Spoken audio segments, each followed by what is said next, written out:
Hello, मैं सिर्फ आरजू भौमिक। और जैसे आप सभी को पता है, मैं एक पार्शियल नीट ड्रॉपर हूँ 2026 के लिए।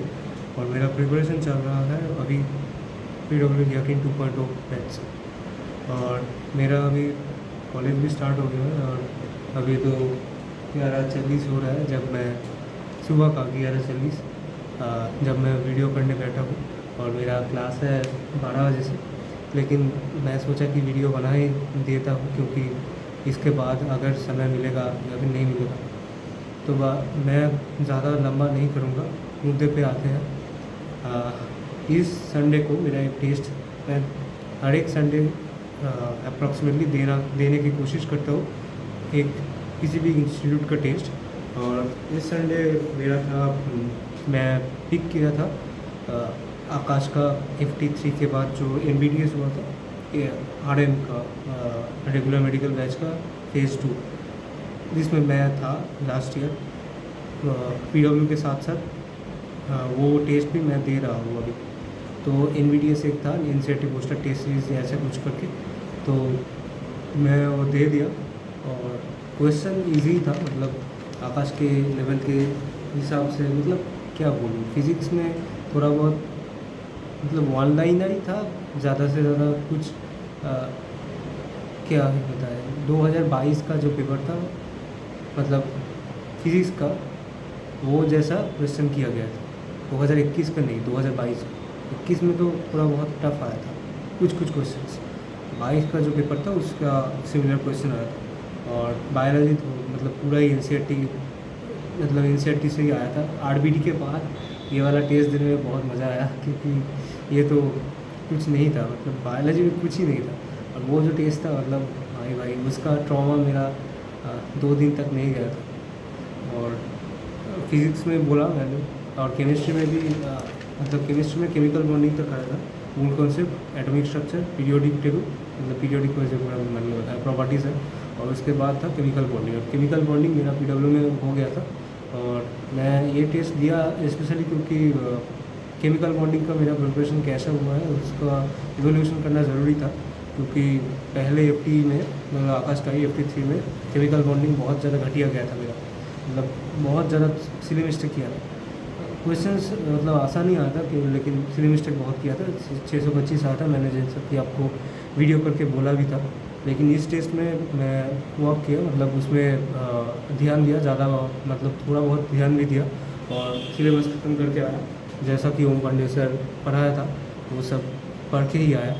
और अगर मैं एनालिसिस हो गया है अभी, टेस्ट का बात करूँ कि कैसा मेरा पेपर गया है, तो मतलब मेरा टोटल आया 680, अगर आप देख सकते हो NBTS, और 680 आया। और फिज़िक्स में आया मैकेनिक्स पूरा ही था। मैकेनिक्स इसके आगे, मतलब पिछले संडे जो था उसमें रैंक बूस्टर जो हुआ था उसमें भी मैकेनिक्स पूरा ही आया था। तो ये वाला भी टेस्ट ऐसा ही कुछ है, मतलब मैकेनिक्स पूरा है। तो मैंने सोचा कि यही दे दूँ। LN अचीवर जो है मैं दूंगा, लेकिन दिवाली का वीक पर, जब PW पूरा का पूरा बंद रहेगा 10 दिन के लिए, तो मैं इनऑर्गेनिक भी ख़त्म करने की कोशिश करूँगा। उसके साथ साथ 3 और LN का टेस्ट दूँगा, 2 अचीवर और या फिर 2 अचीवर और 1 एसेंट का टेस्ट दूँगा, मतलब जैसा मैक्सिमम हो सकता है मैं दूँगा। उसके बाद अगले संडे एक PW का टेस्ट भी है, तो उसके बाद ही दूँगा। अच्छा, फिज़िक्स में आया है मेरा 155, कहाँ पर थे 155, मैकेनिक्स पूरा आया। और फिज़िक्स में थोड़ा बहुत क्वेश्चन मैं सिली मिस्टेक किया, मतलब बहुत ज़्यादा कुछ NCERT से ही आया था। मतलब NCERT फिज़िक्स में भी रेफरेंस हुआ था, मतलब मेरा तो NCERT नहीं है। तो एनालिसिस करने के समय मैंने देखा कि NBTS का जो मतलब मैं घर ही देख रहा हूँ, क्योंकि मेरे को 12 बजे कॉलेज भी जाना होगा, तो ज़्यादा बड़ा नहीं करूँगा, शॉर्ट ही रखने की कोशिश कर रहा हूँ। तो जैसा आपको बोल रहा था कि NBTS का जो सल्यूशन है वो आकाश जो प्रोवाइड करता है, उसमें भी उसने NCERT का रेफरेंस दे दिया, मतलब सॉल्यूशन नहीं दिया। NCERT पेज नंबर है तो मतलब पेज नंबर ये, पेज नंबर वो। तो मैं तो NCERT नहीं रखता हूँ, पढ़ता भी नहीं हूँ फिजिक्स का, तो वो सब गूगल से देखना पड़ता। कुछ कुछ मेरे से भी गलती हुआ था, वो सिली मिस्टेक मैं रेक्टिफाई कर लूँगा।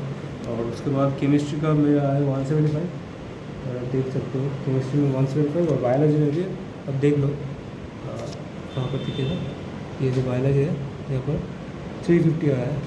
बायोलॉजी बोला ही मैं पूरा NCERT को वहाँ से ही आया था, और केमिस्ट्री में ज़्यादा कुछ दिक्कत नहीं आया।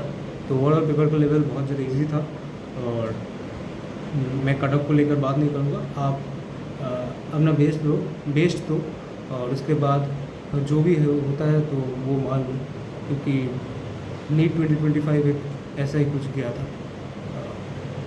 उसको देखकर आपका अपना बेस्ट दो, और आप मतलब ग्राइंड करते रहो।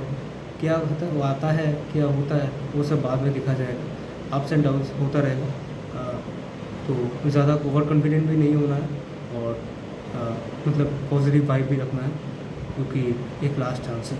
तो एसिड थैंक यू। और इसके बाद जो संडे है उसमें मैं PW का प्रैक्टिस टेस्ट जो होता है वो दे दूंगा, और उसके बाद रिव्यू आएगा, और उसके बाद अचीवर या फिर लीडर और एसेंट का दिवाली के वीक पर 2 या 3 मतलब आएगा, जो मैं दे दूँगा। ठीक है, ओके, थैंक यू।